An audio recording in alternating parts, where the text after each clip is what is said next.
Well, after compacting things we don't need, we're pulling things that we do need. This fuel tank is a good fuel tank going to a new home. Somebody else will use it, not myself, but the frame is actually going to get chopped up because it's already chopped up, it's bent, and we don't need it no longer.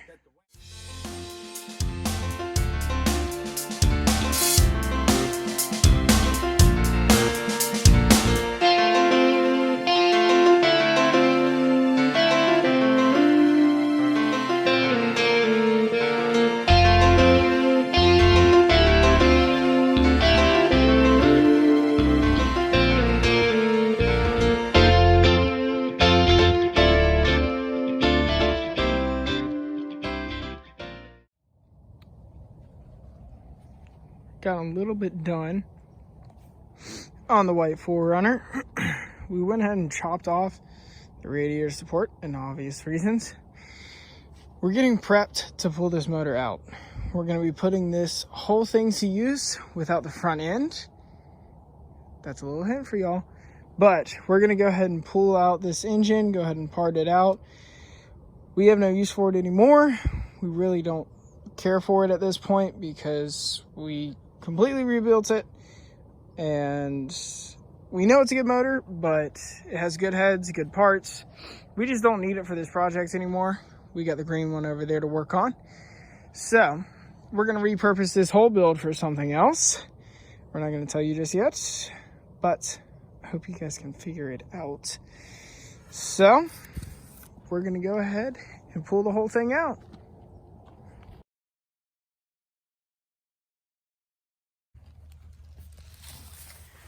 Every day starts with a new adventure, all right? Today's adventure is fixing the tractor steering. Oh man, oh man. After we were playing with the 4Runner a little bit and beating and bashing, I guess we bent it. Shag and Jeff bent it a little bit, and when they came out here to work on Jeff's land, they ended up snapping it. So we got to get that off so we can get new steering on, get the tractor out of the forest, get it back to the shop so that way we can go ahead and pull the engine. As you can see, we got the steering rack out. We actually had to pull out the ball joints on the very ends of them. And we thought the Dodge would fit, the Dodge steering rack would fit, but it did not. So we're gonna have to custom make our own little steering rack bar. So we already pulled the tie rods ends, and they're gonna go in this pipe. And then it's gonna go on the tractor, and we're gonna pull the tractor out under its own power. As you can see, we got it on, got it cut to fit. This is very homemade. It's very bush fix. So with the tractor fixed, we're gonna take it back, hopefully get the 4Runner motor out. Alrighty, so what we have here is lifting the front end of the body, because we're keeping the back end off of the truck, so that way we can just pull the engine straight out. So far we have liftoff. Nope, we have lost off. Attempt another 4 to pull off the body.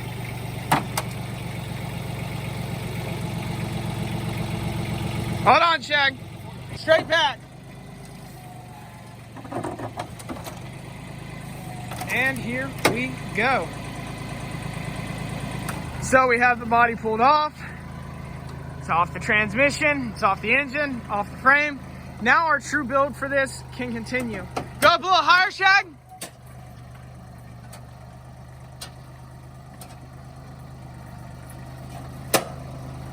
This will be a lot easier to work on now.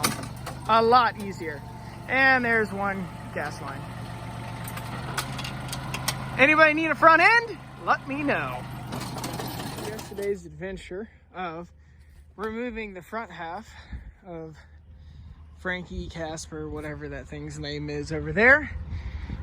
We started a new adventure today. Shag is actually working, and he wanted me to go ahead and help his buddy out by replacing a U-joint. So what that entails is unhooking it from the yoke, which is that there, with the two shims that connect it right here. The two straps, excuse me, which look like that. As you can see, there's a little bit of damage on that from the unbalanced and broken U-joint. And then it's a slip yoke, so it goes right in the front there. So after removing it, you're going to press out the ball joint, or the U-joint. So we're gonna walk over to the press over here. You have the drive shaft. And you have the holes that is what is pushed out of. So this would go in here, this would go in the bottom, and then this would go right in the middle. And this keeps the whole drive shaft stabilized and under control. And when those bearings go bad, or the bearings on the left or right side go bad, then you have a real big problem of violent shaking. And this is a beefy drive shaft, but with other drive shafts, it's the same exact way in the 4Runner and any other vehicle out there. Even the little four-wheelers have it, but they're super easy to work on. The trick is just getting to them and getting them popped off. As you can see, I got one right back there and one right up there. And mine were actually just rebuilt because I had a violent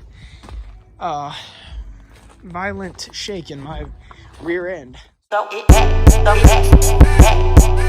So with those rebuilt, I'm waiting on parts for this one. Once the parts come in, we'll be ready to rock and roll. So we have our new U-joint right there. So these are a little tricky. Like I said, you have to press them in, and you have to press them into the exact level, so that way that they're seated completely in. You want to make sure it's nice and level all the way around. You also want to make sure you have movement on this side as well. So we have the movement, we got this in, we got it all set up right. So now we're going to go ahead and take the drive shafts and we're going to put it in the truck. With all that being said and done, we got the new U-joint in. These are pretty simple.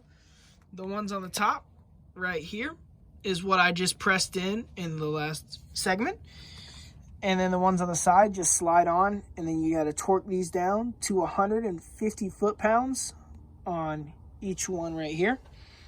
And then 2 on this side. And then these get torqued to 25 foot-pounds to hold this in, just in case the pressing wasn't enough.